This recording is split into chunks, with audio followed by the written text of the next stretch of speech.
안녕하십니까. 도산법 전문 변호사인 법률사무소 진평 주익철 대표 변호사입니다.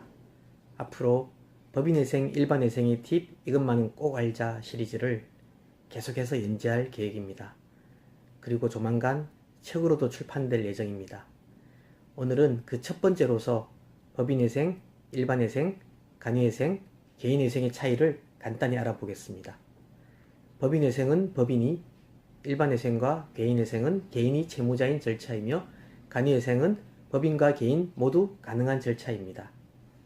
개인회생은 채무가 5억 원이 안 되는 경우에 가능하며 일반회생은 채무액 제한은 없지만 개인회생이 채무자에게 유리하기 때문에 개인회생이 안 될 때 진행하면 됩니다.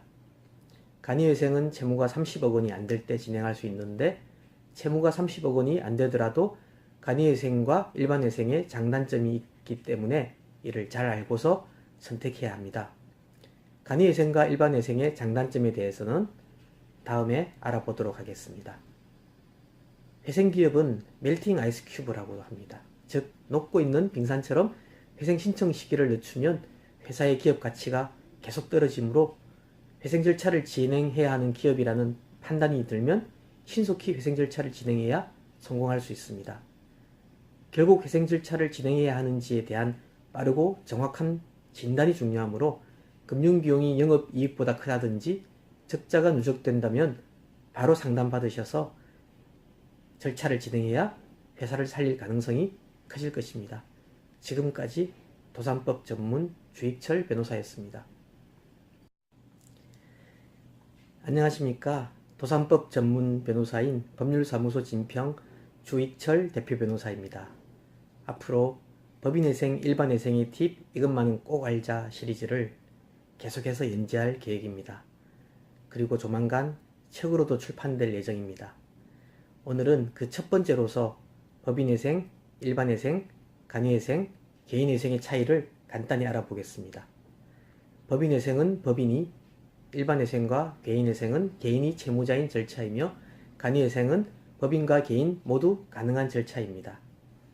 개인회생은 채무가 5억 원이 안 되는 경우에 가능하며 일반회생은 채무액 제한은 없지만 개인회생이 채무자에게 유리하기 때문에 개인회생이 안 될 때 진행하면 됩니다.